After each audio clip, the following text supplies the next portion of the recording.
ശ്രീമഹാഗണപതിക്ക് വന്ദനം. സരസ്വതീദേവിക്കും ശ്രീഗുരുമഹാരാജിനും പരദേവതയ്ക്കും ശ്രീ സീതാരാമചന്ദ്രനും വന്ദനം. പരമ്പൊരുളാം സദ്ഗുരു ശ്രീ സായീശ്വരന്റെ തൃപ്പാദങ്ങളിൽ പ്രേമഭക്തിപൂർവം അടിയന്റെ പ്രണാമം. സുഖദുഃഖങ്ങൾക്ക് ലാഭനഷ്ടങ്ങൾക്ക് അതീതനായ മഹാപ്രഭോ സായീശ്വര വന്ദനം. അവിടുത്തെ അപാരകൃപയാൽ ഞാനീ സച്ചരിതം തുടരട്ടെ. തന്റെ അരികിൽ വന്നവന്റെ നിലവാരത്തിനനുസരിച്ച് ബാബ അയാളെ ഉചിതമായ വഴിയിലൂടെ ഈശ്വരനിലേക്ക് നയിക്കുന്നു. ഓരോരുത്തർക്കുമുള്ള വഴി പലതരത്തിലുള്ളതായിരിക്കുമെന്നു തോന്നാം. പക്ഷെ ലക്ഷ്യമൊന്നു തന്നെ.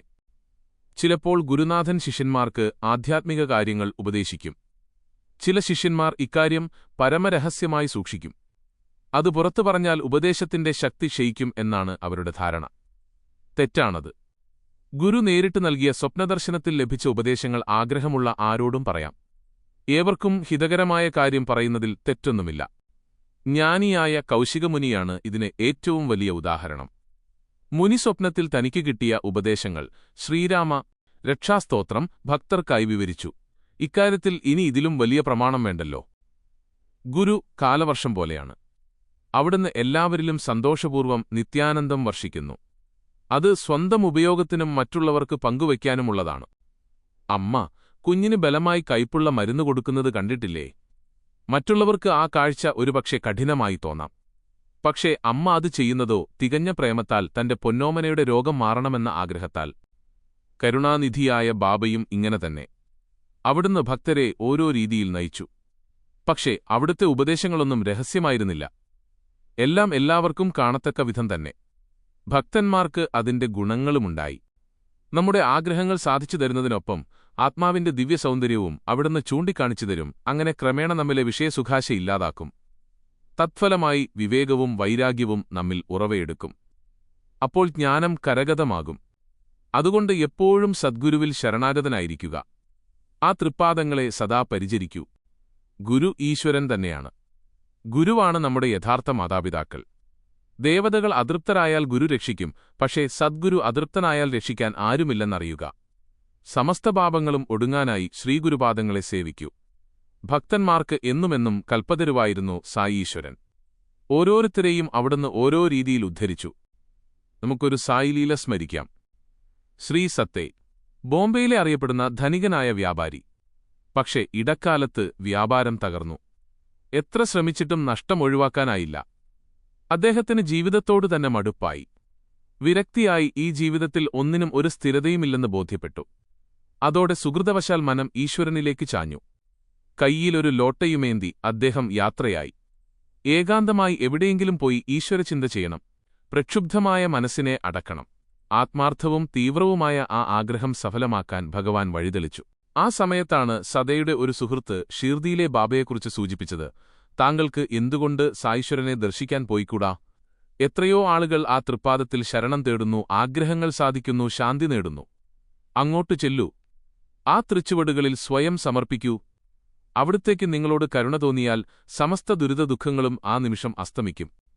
സദയ്ക്ക് ഈ വാക്കുകൾ അമൃതവർഷം പോലെയായിരുന്നു.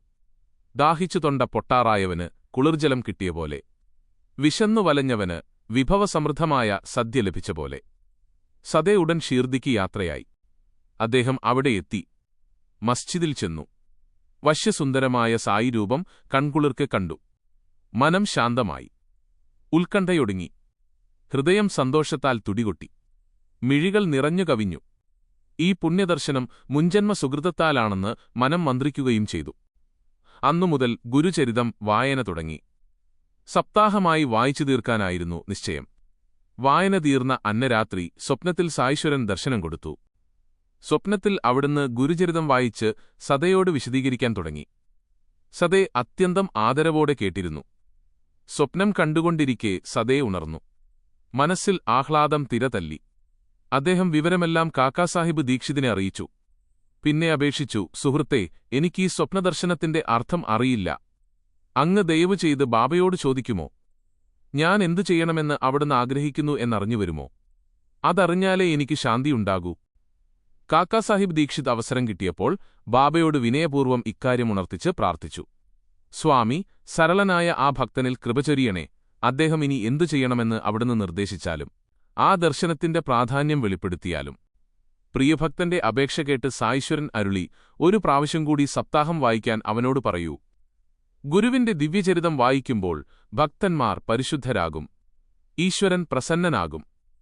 പ്രാപഞ്ചിക കുരുക്കുകളിൽ നിന്ന് രക്ഷ നേടുകയും ചെയ്യും. സായീശ്വരൻ ഈ അഭയവാണി അരുളുമ്പോൾ ഞാൻ, ഹേമത് പാന്ത്, അവിടുത്തെ തൃപ്പാദം തടവുകയായിരുന്നു. ബാബയുടെ വാക്കുകൾ എന്റെ മനം ഇളക്കിമറിച്ചു. പ്രഭോ, അവിടുത്തെ രീതികൾ എത്ര വിചിത്രം! എത്രയോ വർഷങ്ങളായി ഞാൻ അവിടുത്തെ സേവിക്കുന്നു. സതയാകട്ടെ 7 ദിവസം കൊണ്ട് കാര്യം നേടിയിരിക്കുന്നു.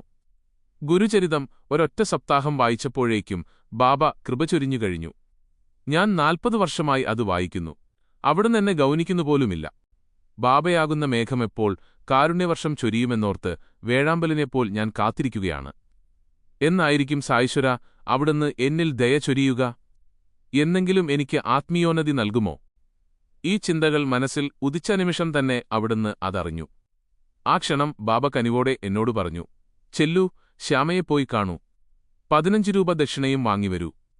കുറച്ചുനേരം ശ്യാമയുമായി സംസാരിക്കുകയും ചെയ്യുക. എന്നിട്ട് മടങ്ങിവരൂ. ബാബയുടെ ലക്ഷ്യം എന്തെന്നറിയാതെ ഞാൻ പോകാൻ എഴുന്നേറ്റു. അന്തര്യാമിയായ ആ കരുണാമൂർത്തിക്ക് അറിയാത്തതായി യാതൊന്നുമില്ല. മനസ്സിലെ ചെറുചലനം പോലും അവിടുത്തേക്ക് വ്യക്തം. വാസനാസഞ്ചിതമായ മനസ്സിൽ മോശമായ ചിന്തകൾ ഉയരും. പക്ഷേ നിന്ദ്യമായതെല്ലാം ആ കാരുണ്യമായിയായ അമ്മ കണ്ടില്ലെന്ന് നടിക്കുന്നു.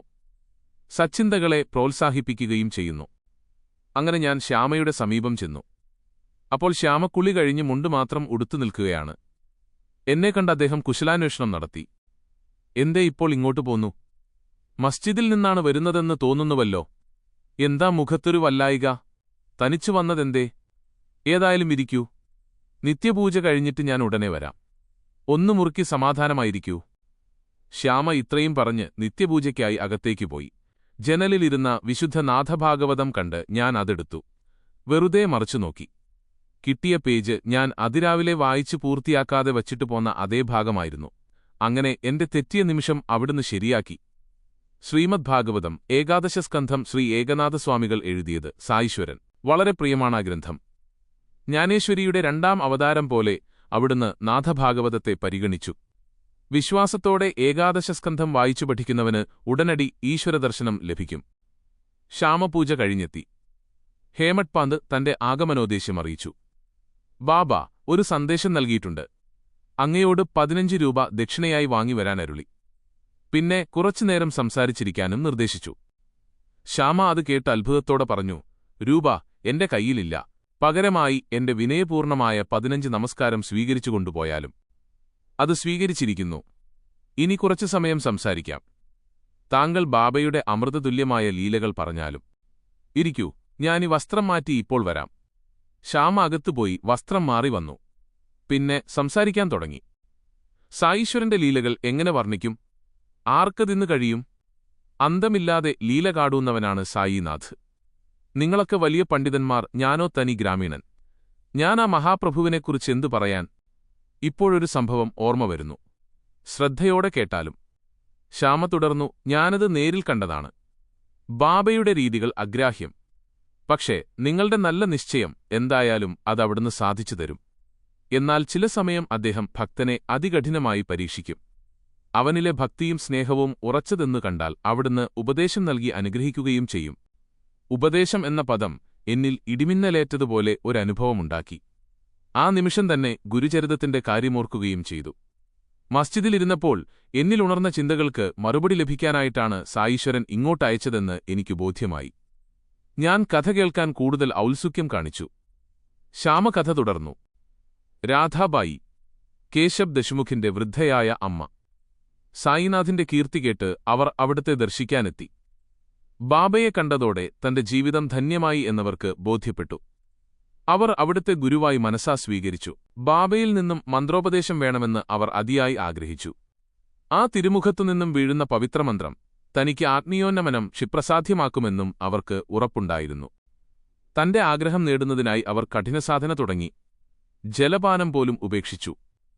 വെള്ളമോ ഭക്ഷണമോ തൊടാതെ ദിവസം 3 കഴിഞ്ഞു. എനിക്കതു കണ്ടു ഭയമായി. അവരാണെങ്കിൽ വ്രതത്തിൽ നിന്നും ചലിക്കാൻ തെല്ലും തയ്യാറുമല്ല. അവർക്ക് ബാബയിൽ നിന്നും കിട്ടാൻ പോകുന്ന മന്ത്രത്തിനോട് അത്രയ്ക്കും താൽപ്പര്യവും വിശ്വാസവുമായിരുന്നു. ബാബയുടെ അനുഗ്രഹം കിട്ടാത്ത ഈ ശരീരം വേണ്ടെന്നും അവർ തീരുമാനിച്ചു. വലിയൊരു ദുരന്തത്തിലേക്കാണിത് പോകുന്നതെന്ന് ഞാൻ ഭയന്നു. ഞാൻ മസ്ജിദിലെത്തി. കൃപാമയി സായി നറും പുഞ്ചിരി തൂകിത്തിരക്കി. എന്താണ് ശ്യാമ? വിശേഷങ്ങൾ സുഖമല്ലേ? ബാബയുടെ വാക്കുകൾ കേട്ടപ്പോൾ വികാരത്തള്ളിപ്പോടെ ഞാൻ പറഞ്ഞു, ദേവാ, അവിടുത്തെ രീതികൾ ആർക്കറിയാം? എന്തിനാണിങ്ങനെയൊരു ലീല? അവിടുത്തെ ഇച്ഛപ്രകാരമല്ലേ ഓരോരുത്തരും ഈ ഷിർദിയിലെത്തുന്നത്? എന്നിട്ടും അവിടുന്ന് ഒന്നും അറിയാത്തവനെപ്പോലെ ഞങ്ങളോട് തിരക്കുന്നു. ആ വൃദ്ധ 3 ദിവസമായി ജലപാനം പോലും ചെയ്തിട്ട് എനിക്ക് ഭയമാകുന്നു.